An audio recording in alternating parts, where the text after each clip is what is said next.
extend a very warm welcome to all of you, dear brothers and sisters, my dear friends. It is 23rd Sunday in Ordinary Time. Let us allow the readings of this Sunday to penetrate into our hearts and transform us from the inside. I would like to begin my reflection with this sentence. He has done everything well. This is what people say about Jesus after Jesus heals the man who is deaf and mute. What a positive statement this is. What an energizing statement this is. He does everything well. It's so soothing to hear such a sentence in our troubled times. All of us are aware that we are going through the troubled times of war and conflict, terrorism, sickness and death, new forms of poverty, high levels of unemployment, financial bankruptcies, mental health problems, loss of faith, loss of values, loss of meaning of life, breakdown of the institution of marriage, breakdown of family life, and so on. It is in these troubled times we find this sentence soothing, uplifting, and energizing. And this sentence is said about Jesus, our divine physician.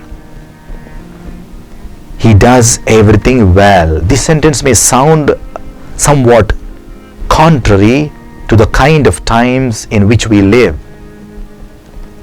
But we can say that this is the sentence that the world needs to hear. This is the message that we need to proclaim to today's sick and suffering world. Jesus does everything well. Let us now, my dear brothers and sisters, turn our attention to the readings of the day. Let us examine how this important message is resonating through all the readings of the day. Let us take the first reading. The prophet Isaiah says the following things.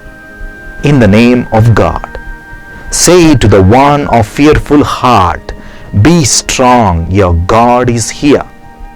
The eyes of the blind will be opened. The ears of the deaf will be opened. The tongue of the speechless will be loosened. The lame shall leap. Streams will flow in the desert. Waters will flow in the wilderness.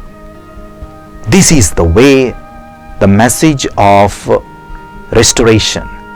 This is the way this positive message is conveyed to our present world through the first reading taken from the prophet Isaiah.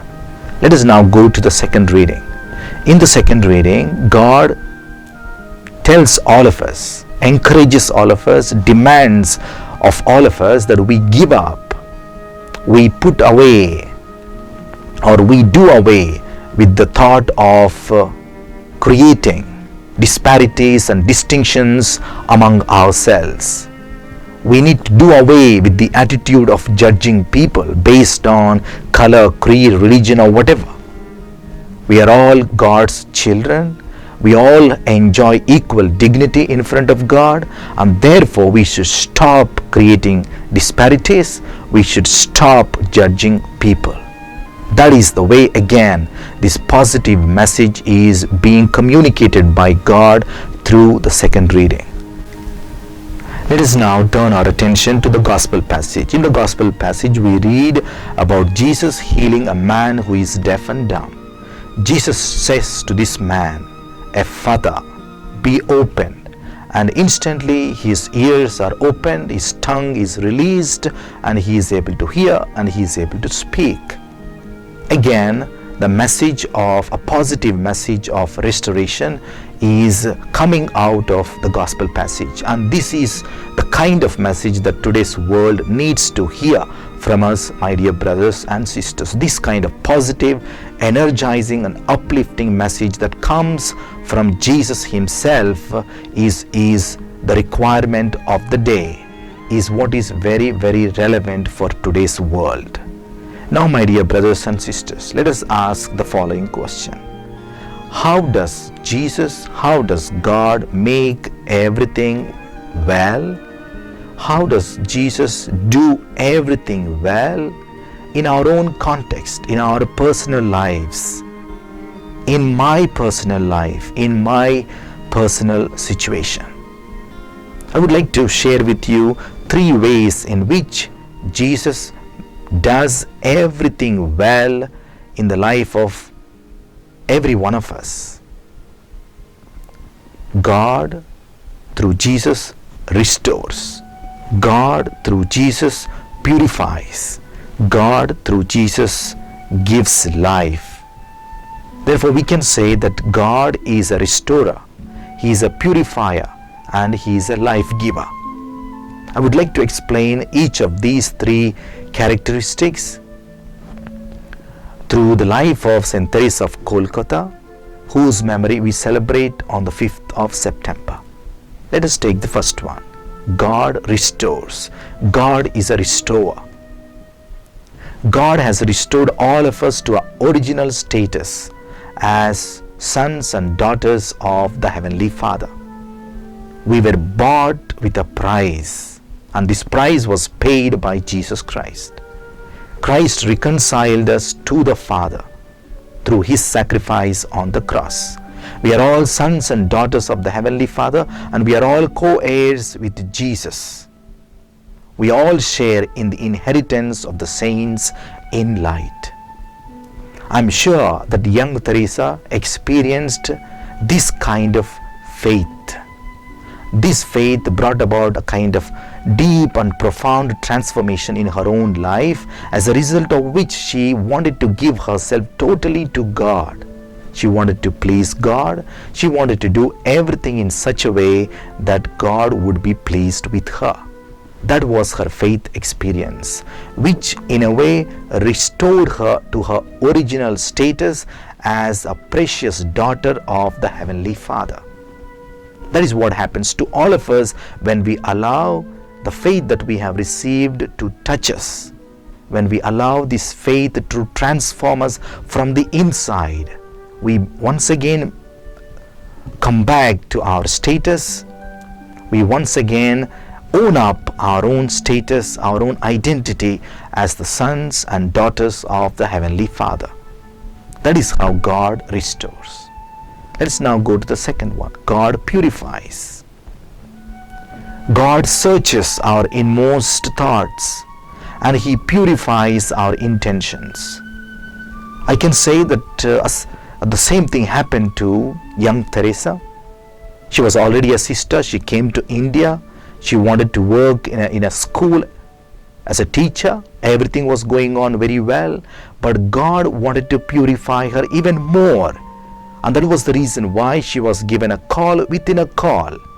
And as a result of this purification which she experienced, she decided to give away, or she decided to give up her profession in the school, and she decided to work for the poorest of the poor. That is the way God purified her heart, God purified her intentions, and God gave her a new vocation. God purifies. And the last one is that God gives life. When Mother Teresa started working for the poorest of the poor, having given up her profession as teacher, she had nothing. She had to start from zero. But we know how God provided for her, how she was able to continue her work without any problem, because God continuously provided for her. And that is the way, as we read in the first reading, waters will flow in the wilderness, streams will flow in the desert. Where there is nothing, there will be life. That is what Mother Teresa experienced in her own life, and that is what all of us in one way or the other experience in our own lives. When we think that there is nothing and nothing can be done, God produces life, and this life multiplies, and this life becomes a source of life for others. So, my dear brothers and sisters, this is the way Jesus does everything well. God does everything well. God restores, God purifies, and God gives life. Let us allow Jesus to communicate this important message to each one of us. Let this message go into our hearts, and we, having been transformed by this message, communicate this positive, energizing message to today's world that is sick and suffering in so many ways. Jesus does everything well. Let us allow Him to transform us, to give us a new lease of life. God bless you all.